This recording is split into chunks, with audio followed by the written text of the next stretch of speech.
이제 드디어 어제 본문에 예후가 바알을 정리하고 오므리 왕가를 무너뜨리고 왕이 돼서 바알을 정리했습니다.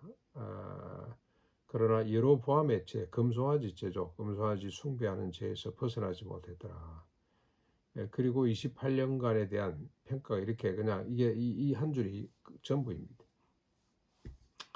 그러니까 역사 삶의 가치가 무엇인지를 잘 이야기하고 있습니다. 그리고 오늘 본문 1절부터 3절까지 아달랴 남쪽 유다죠. 유다 아시아의 어머니죠. 아시아가 이 북쪽 이 오므리 왕가와 결혼 동맹을 맺고 뭐 이래 사이좋게 지내다가 여우에 의해서 살해당했습니다. 그랬더니 그 어머니 아시아의 어머니 아달랴가 아들이 죽는 것을 보고 일어나서 왕의 자손을 모두 멸절합니다. 그리고 6년 동안 나라를 통치하게 됩니다. 참 이 권력에 대한 욕망이라는 것이 끝이 없는 것 같습니다. 그 와중에 이렇게 그 왕의 자손들을 다 멸절하고 있을 때 요람의 딸이죠. 요람의 딸 죽은 아시아 왕의 누이입니다. 누이 요세바가 아시아의 아들 중에 요아스를 빼냅니다. 죽음에서 빼내서 성전에 6년 동안 숨기게 됩니다.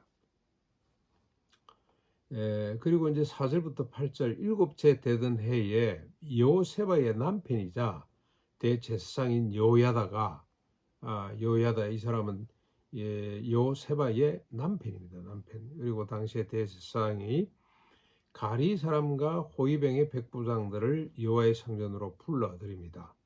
이 가리 사람은 정확하게 어떤 사람인지 성경학자들도 잘 밝히지를 못하는데 뭐 여러 설이 있습니다만은 뭐 잘 모른다고 하는 것이 맞겠습니다. 가리 사람과 호위병의 백부장을 여호와의 성전으로 불러서 왕자를 보여줍니다. 그동안 6년 동안 숨겼던 왕자를 보여주고 그리고 작전을 펴죠. 3분의 1은 왕의 왕궁을 또 3분의 1은 수로문을 3분의 1은 호위대문에서 왕의 동태를 살피도록 합니다.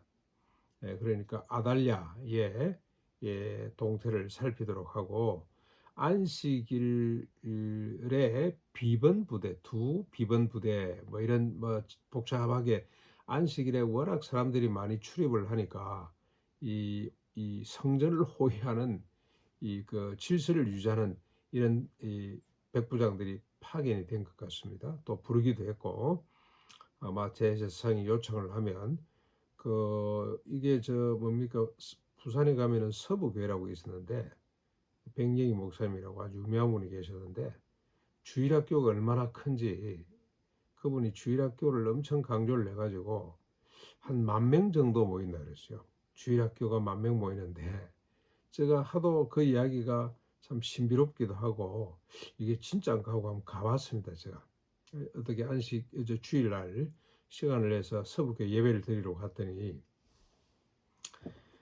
이 경찰 백차가 말이죠. 경찰 그 차 있지 않습니까? 그 차가 충무동에서부터 올라가는 그 길목마다 다 서 있어요. 왜 이런가 했더니 아이들이 한 10,000명 주일날 모여오니까 버스마다 다 아이들이 다 오니까 거기 치안을 위해서 아이들의 보호를 위해서 경찰이 그렇게 많이 동원이 돼. 그 인근에 있는 경찰들이 다 동원이 되는 것 같아요. 그것처럼 아마 안식일에도 백부장들이 막 동원이 된 것 같습니다. 그래서 일부는 왕의 동태를 살피게 하고 일부는 여기에 배치를 해가지고 그리고 또 나머지 일부는 요아스를 호위하도록 그렇게 명령을 했습니다. 그리고 쭉 9절로 12절까지 보면 그러고 난 뒤에 요야다가 백부장들에게 다윗의 창과 방패를 지급하고 아마 다윗의 유물이겠죠. 그걸 아마 성전에서 보관을 하고 있었던 것 같은데 그걸 지급해서 백부장들을 무장을 시키고 또 일종의 뭐 세레모니가 되겠습니다. 요아스에게 왕관을 씌우고 율법책을 주고 기름을 부어 왕으로 삼습니다. 성전에서 그냥 백부장들을 불러놓고 그날 안식일에 참여한 사람들 앞에서 그냥 이렇게 즉위식을 해줬다고 보면 되겠습니다. 이 사실을 알게 된 아달랴가 성전으로 왔습니다. 그런데 요야다가 대제사장이 백부장들에게 아달랴를 성전 밖으로 내보라 죽이라고 명령을 합니다. 이렇게 해서 아달랴가 왕의 길로 되돌아가다가 아이고 안 되겠다 하고 이제 뭐 이래 돌아갔겠죠. 그 왕궁에 말이 다니는 길이라고 하는 걸 보니까 왕도겠죠. 왕이 다니는 길로 돌아가다가 살해당하게 됩니다. 그리고 17절로 21절 여호야다가 왕과 백성에게 여호와와 언약을 맺도록 합니다. 그리고 온 백성이 바알 산당으로 달려가서 모든 것을 파괴하고 바알 제사장 맏단을 죽이게 됩니다. 그리고 백부장들이 왕을 인도하여 왕궁에 이르게 하고 왕자에 앉힙니다. 온 백성이 즐거워하고 온 성이 평온하게 되었더라. 아달랴의 습정이 7년 동안의 습정이 끝이 나게 됩니다. 그런데 요아스가 왕이 될 때 나이가 이제 7세입니다. 7세. 아마 젖먹이를 이렇게 빼낸 것 같은데, 그리고 그가 39년간 통치하게 됩니다. 비록 어린 나이, 아무것도 모르는 나이 왕이 됐습니다만은 39년간이나 나라를 통치하게 됩니다. 그래서 이걸 가만히 보면은 하나님께서 다윗과 맺은 언약을 잊지 않으시구나. 다윗이 부족한 점이 많았습니다만 하나님의 말씀대로 살려고 몸부림쳤던 것 때문에 하나님이 그를 너무나 좋아하시고 다윗에게 언약을 주셨습니다. 내가 네 후손이 왕위에서 끊어지지 않고 계속 이어지게 할 것이다.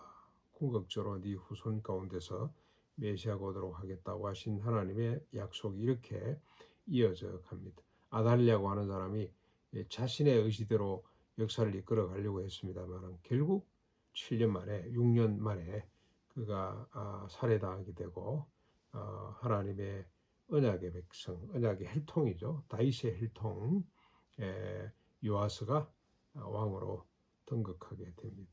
역사의 주인이 하나님이시다. 하나님은 역사를 언약대로 이끌어 가신다는 걸 우리가 다시 한번 깨닫게 되는데, 이 역사 하나님의 언약은 반드시 사람을 통해 흘러가는구나. 그런데 그 사람들은 믿음의 사람들입니다. 오늘 등장하는 두 인물입니다. 요세바, 요세바 그리고 여인이죠. 그리고 그의 남편 요야다 당시 대제사장에 의해서 하나님의 언약이 이어져 가고 있습니다. 그 아달랴의 살기등등한 그 세력 가운데 왕자를 하나 숨긴다는 것은 쉬운 일이 아닌데, 그렇게 해서 하나님의 말씀이 이어지도록 이들이 이렇게 행동한 것은 하나님의 언약을 생각했기 때문이겠죠.